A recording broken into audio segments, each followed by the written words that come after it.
அலாவுதீன் நாட்டை காப்பாற்ற போராடும் சாமானிய இளைஞனின் சுவாரஸ்ய கதை தினமும் இரவு 8 மணிக்கு. செய்தியாளர் ரமேஷ்குமார் இணைந்திருக்கின்றார். ரமேஷ், இப்போ நம்ம கிட்டத்தட்ட சொல்லிடலாமா அடுத்த முதல்வர் பாஜக முதல்வர் அப்படின்னு அறிவிச்சிடலாமா, இல்லை இன்னும் டைம் இருக்கா? இல்லை, இன்னும் டைம் இருக்குது அப்படின்னு தான் நான் பார்க்குறேன். தற்போது வரை வெளியாக இருக்கக்கூடிய டெல்லி தேர்தல் முடிவு வந்து பாஜகவினருக்கு உற்சாகத்தையும் மகிழ்ச்சியும் கொடுத்துருக்கு அப்படின்னு தான் சொல்லணும். தற்போது வரை வெளியாக இருக்கக்கூடிய முடிவுகளின்படி பாஜக சுமார் 45 இடங்களிலும், ஆம் ஆத்மி கட்சி சுமார் 27 இடங்களிலும் முன்னிலை வகிக்கிறது.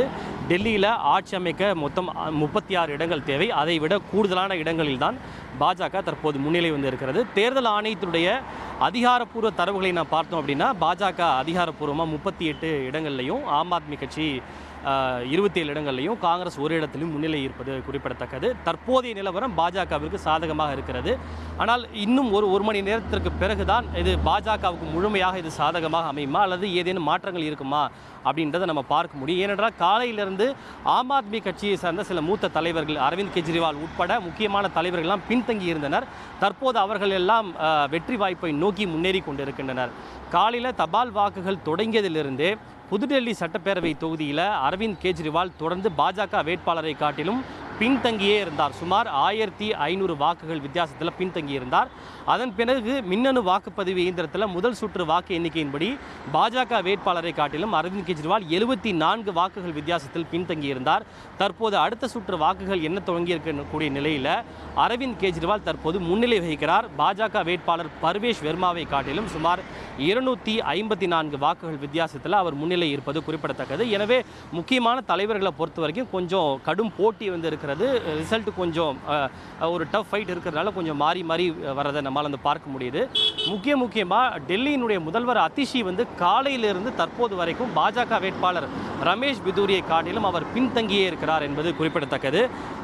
பாஜக வேட்பாளர் ரமேஷ் பிதூரி வந்து அதிஷியை காட்டிலும் சுமார் 1149 வாக்குகள் அவர் முன்னிலை வகிப்பது குறிப்பிடத்தக்கது. ரமேஷ் பிதுரி பாஜகவின் சார்பில் நிறுத்தப்பட்டுள்ள அவர் ஒரு சர்ச்சைக்குரிய வேட்பாளராக பார்க்கப்படுவது நம்ம எல்லாருக்கும் தெரியும். அவர் தெரிவித்த சில கருத்துக்கள் எல்லாம் கூட இங்கே டெல்லி தேர்தல் களத்தில் ஒரு பெரிய சர்ச்சையை ஏற்படுத்தி இருந்தது. அதாவது, நான் என்னுடைய சாலையில் பிரியங்கா காந்தியினுடைய கண்ணங்களை போன்று பளபளப்பான சாலைகளை போடுவேன், அதே போல் அதிஷி வந்து தன் தந்தையினுடைய பெயரையே மாற்றிவிட்டார் என்று ரமேஷ் பிதுரி தெரிவித்த கருத்துக்கள் எல்லாம் கூட ஒரு சர்ச்சையை ஏற்படுத்தி இருந்தது நமக்கெல்லாம் தெரியும். அவர் தற்போது கால்காஜி தொகுதியில் முன்னிலை வகிப்பது குறிப்பிடத்தக்கது. அதே போல் டெல்லியினுடைய துணை முதல்வராக இருந்த மணீஷ் சிசோதியா தொடர்ந்து இன்று காலை முதலே அவர் பின்னடைவை தான் சந்தித்து வந்தார். தற்போது அவர் ஜங்பூரா தொகுதியில் பாஜக வேட்பாளரை காட்டிலும் சற்று அவர் முன்னிலை வகிப்பதாக தகவல் கிடைத்திருக்கின்றது. எனவே முக்கியமான தலைவர்கள் போட்டியிடக்கூடிய இடங்களில் ஒவ்வொரு சுற்றிலும் கொஞ்சம் வித்தியாசங்கள் இருப்பதை வந்து பார்க்க முடியுது. எனவே இன்னும் ஒரு மணி நேரத்திற்கு பிறகு இந்த நிலை நீடித்தால் நிச்சயமாக பாஜக ஆட்சி அமையும் அப்படின்றத நம்ம உறுதியாக சொல்லிடலாம். அப்படி ஒருவேளை நடக்கக்கூடிய பட்சத்தில் கிட்டத்தட்ட டெல்லியில் ஆட்சி அமைக்கணும் அப்படின்ற ஒரு பாஜகவுடைய கனவு நிறைவேறும் அப்படின்னு தான் நம்ம சொல்ல முடியும்.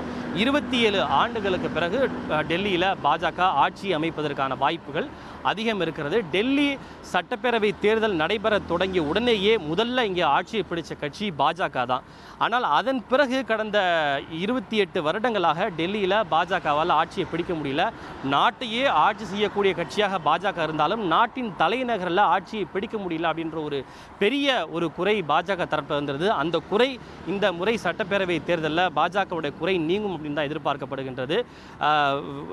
டெல்லியினுடைய முதல்வராக பாஜகவை சேர்ந்த மதன்லால் குரானா அவர்கள் தான் பதவி வகித்தார். அதன் பிறகு முன்னாள் வெளியுறவுத்துறை அமைச்சராக சுஷ்மா சுவராஜ் எல்லாம் கூட முதல்வராக இருந்தாலும் கூட 27 ஆண்டுகளாக டெல்லியில் பாஜக ஆட்சியில் இல்லை. எது எப்படி இருந்தாலும் இந்த தேர்தல் முடிவுகள் பாஜக தரப்புக்கு ஒரு உற்சாகத்தை கொடுத்திருக்கு. ஆட்சியை பிடிக்க முடியுமோ இல்லையோ அதிகமான இடங்களில் பாஜக தொடர்ந்து முன்னிலை வகித்து வருவது பாஜக தரப்புக்கு நிச்சயமாக ஒரு பெரிய உற்சாகத்தை கொடுத்திருக்கு அப்படின்னு தான் நம்ம சொல்லணும். அலாவுதீன் நாட்டை காப்பாற்ற போராடும் சாமானிய இளைஞனின் சுவாரஸ்ய கதை தினமும் இரவு 8 மணிக்கு.